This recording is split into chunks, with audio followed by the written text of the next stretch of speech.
সব জায়গায় ইমানদারকে আল্লাহ ওয়াজ করে, বেঈমানকে আল্লাহ ওয়াজ করে না, ইমানদার ওয়াজ করে। ঘটনা কি? কারণ আল্লাহ বলেন ঈমান আনো আমি আল্লাহর উপর। শবে বরাতের রাত্রিটা গুনাহ মাফের রাত্রি, বরকতপূর্ণ রাত্রি।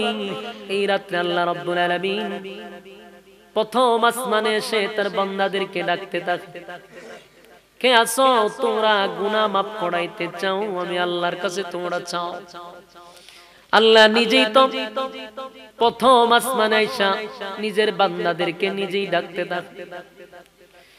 এই রাত্রিতে যদি কোনো বান্দা বান্দি চোখের পানি ছেড়ে দিয়া তওবা করে, আল্লাহ রাব্বুল আলামিন তার জিন্দেগীর সব গুনাহ মাফ করে দিবে। সুবহানাল্লাহ।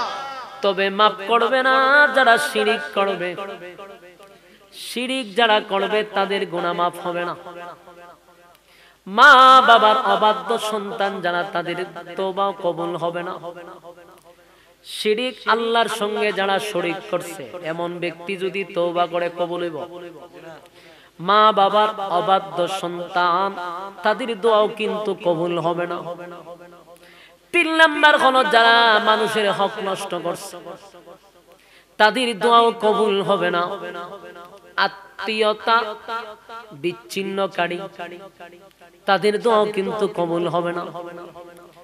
এই যুবক ভাই, আমার অসুস্থ শরীর নিয়ে 4-5টা কথা আপনাদের কানে মেসেজ দেয়া যায়, সামনের জন্য প্রস্তুতি নেন। কথাগুলি একটু দিলের কানে ঢুকান এবং বালিশের সঙ্গে মাথা লাগায় চিন্তা করেন, সামনের জন্য প্রস্তুতি নেন। 1 নাম্বার হলো এই শবে বরাতের রাত্রিতে আমরা তওবা করব। আল্লাহ, तमाम জিন্দেগীর গুনার বোঝা লইয়া আপনার দরবারে তওবা করলাম। তওবা যে করবেন, তওবা কবুল হওয়ার কিছু শর্ত আছে না নাই? তওবার শর্ত আছে। সবার দোয়া কবুল হয় না। এর মধ্যে 1 নাম্বার হলো শিরিক যারা করে, আল্লাহর সঙ্গে যারা শরীক করে। এরকম আসেনি? শিরিক করলে আল্লাহ মাফ করে না। এখন শিরিক কি জিনিস সেটাও আমাদের পাবলিকরা বুঝে না। যেমন গত কয়েকদিন আগে আমি একটা ভিডিও দেখছি, টুপি আছে, দাড়ি আছে, বেচারা আবার বক্তা ওয়াজ করে। কিতা করে? ওয়াজ করে। ওই যে জাঙ্গিয়া হুজুর না কিতা জানে কয়টা। এই লোকটা দেখলাম ওয়াজ করে, তার নামের আগে দেখছি বক্তা লেখা মাওলানা। আমি আশ্চর্য হয়ে গেলাম। লোকটা প্রকাশ্যে যেমন নিজে শিরিক করতেছে এবং সাথী সঙ্গীদেরকে শিরিক শিখাচ্ছে, নিজে জাহান্নামে যাইতেছে আর 10 জনকে জাহান্নামে টাইনা নিয়ে যাইতেছে। অন চিন্তা করেন এদের কাছ থেকে জাতি কি শিখবে? এদের কাছে তো আপনারা যান কিছু শিখার জন্য, কিন্তু এর নিজের জাহান্নামী, এ আরো 10 জনকে জাহান্নামে নিয়ে যাইতেছে। ইসলামিক আইন যদি থাকতো বাংলাদেশে, এটারে প্রকাশ্যে ফাঁসি দেওয়ার দরকার ছিল। বাইতুল মুকাররমের সামনে দাঁড় করাইয়া প্রকাশ্যে ফাঁসি দেওয়ার দরকার ছিল এই লোকটারে। একটা মৃত মানুষ কবরের সামনে গিয়া কয় যে গাউসুল আজম, এই বাচ্চাগুলো পরীক্ষা দিব, এরা ফাঁস করাই দিয়েন। নাউজুবিল্লাহ, নাউজুবিল্লাহ, নাউজুবিল্লাহ। প্রকাশ্যে তারে দূররা মারা দরকার ছিল। এরা নিজে শিরিক করে, 10 জনকে শিরিক শিখায়, নিজে জাহান্নামে যায়, অপরকে জাহান্নামে টেনে নিয়ে যায়। এখন আপনারা বলেন এই যে এই সমস্ত লেবাস লইয়া যদি শিরিক করে, তো সাধারণ মানুষ যাবে কোথায়? এই জন্য ওয়াজ সবার শোনা যায় না। আমরা দেশের মানুষগুলো এগুলো পছন্দ করে, ওয়াজের মধ্যে টক মিষ্টি জাল।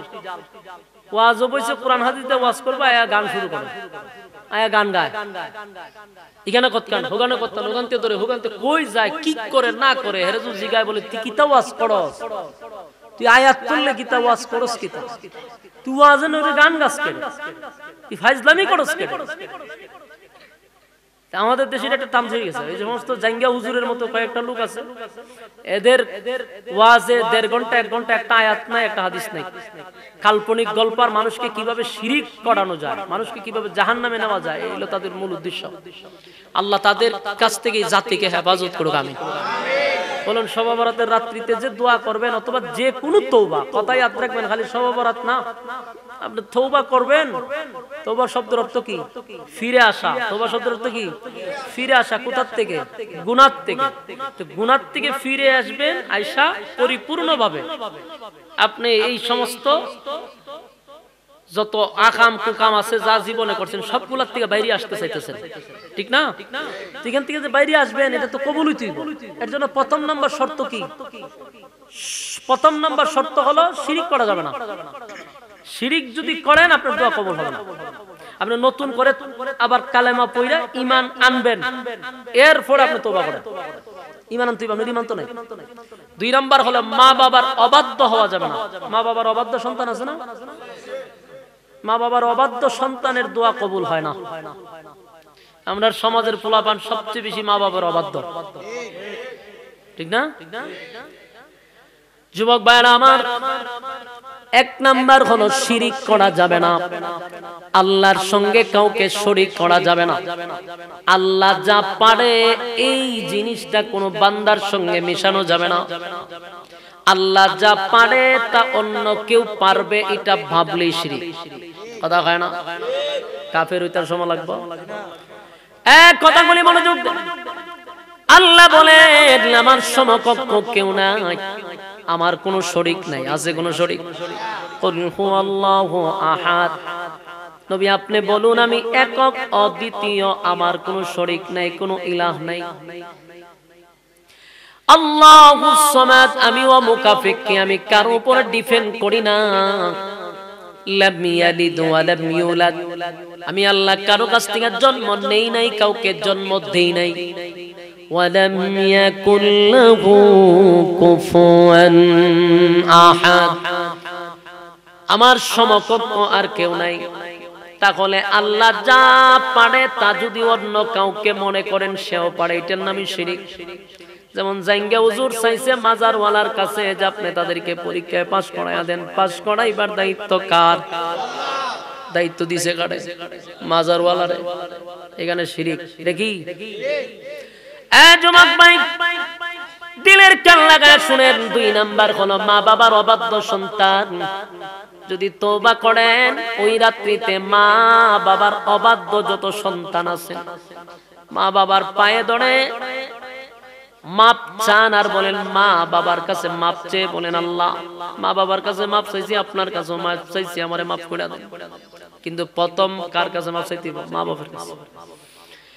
মা বাবার কাছে মাপ চেয়ে তারপরে গিয়ে দুইটা হাত তুলে আল্লাহর কাছে বলবেন মালিক তামাম জিন্দেগীর সমস্ত গুনাহ বোঝা মাথায় লই আপনার কাছে ভিক্ষুকের হাত বাড়াইছি। তিন নাম্বার হলো অন্যের হক যারা নষ্ট করছে, আরেকজনের হক মাইরা খাইছেন আর আপনি মক্কা শরীফে গিয়ে দোয়া করতেছেন আল্লাহ মাফ করে দেন, জুতা দা ভিড়াইব আল্লাহ আসবে না। আরেকবার জায়গা মাইরা খাইয়া বইরিস, টেকা মাইরা খাইয়া বইরিস, হ্যাঁ জায়গা দখল করে বইরিস, আর তুই মক্কা গিয়া নাম পালাইছো হাজি, তোমার আল্লাহ মাফ করে দিব। এটা হলো ভাই ইসলামী। আমরা দেশে দেখছেন না সারাটা জীবন মানুষের মাইরা খাইছে, খালি মানুষেরটা জোর করে দখল করছে শক্তির কারণে, ক্ষমতার কারণে। আবার তসবিহ তো আছে সুবহানাল্লাহ সুবহানাল্লাহ সুবহানাল্লাহ, সারা দিনে সুবহানাল্লাহ পড়ে। এরকম খারা শয়তান আপনারা দেবিদ্বার এবং মুরাদনগরের ভিতরে আমি থেকে 5 বছর, আমার চেয়ে ভালো চিনেন না আপনারা। এরকম বহু খারা শয়তান আছে, নামের আগে এখন হাজি লাগাইছে। এই ভণ্ডডি মক্কা গিয়া নাম পালাইছে হাজি, কিন্তু এটা আগের থেকেও বড় হাজি। এটি মানুষের সম্পদ যেমন দখল করছে, মানুষের হক নষ্ট করছে, মানুষের উপরে জুলুম করছে, মানুষের উপরে নির্যাতন করছে, কিন্তু এখন মাথায় দেখবেন টুপি, হাতে দেখবেন তসবিহ, আর হারা দিনে দেখবেন মুখ কালি লড়ায় সুবহানাল্লাহ সুবহানাল্লাহ সুবহানাল্লাহ। আরে বাপ রে বাপ, বাপ রে বাপ। আমার দেখলে বুঝি, আমি মাঝে মাঝে হাসি, আমি শয়তানের কারা জিলকিটা। সারাটা জীবন খালি মানুষকে কিভাবে মাইরা খাওয়ান যায়, কিভাবে জায়গা দখল করান যায়, কিভাবে শক্তি দিয়া মাইরা, হ্যাঁ কম করছে নি। এখন আতলে তসবিহ, এটারে কয় অতি ভক্তি সুরের লক্ষণ। বাস্তব না বাস্তব? তাহলে মানুষের হক যদি আপনি নষ্ট করে থাকেন, এটা আদায় করে দিতে হবে। মানুষের হক আদায় করে দিয়া তারপরে গিয়া হাত তুললেন আল্লাহর কাছে।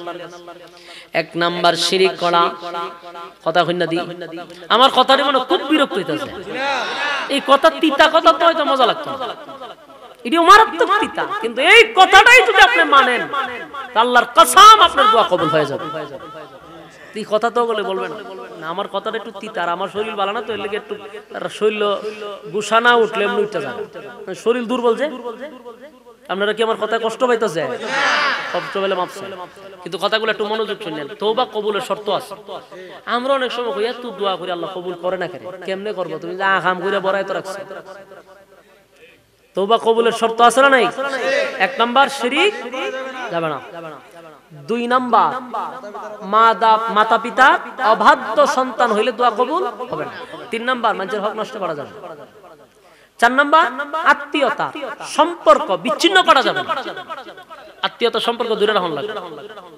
আপনার চাচা চাচি, ওই আপনার খালা, আপনার ফুফু, আপনার বোন, এগুলার সাথে আপনার একটা সম্পর্ক রাখতে হবে। একবারে করক চিহ্ন মাইরা দিবেন, আপনার দোয়া কবুল হবে না।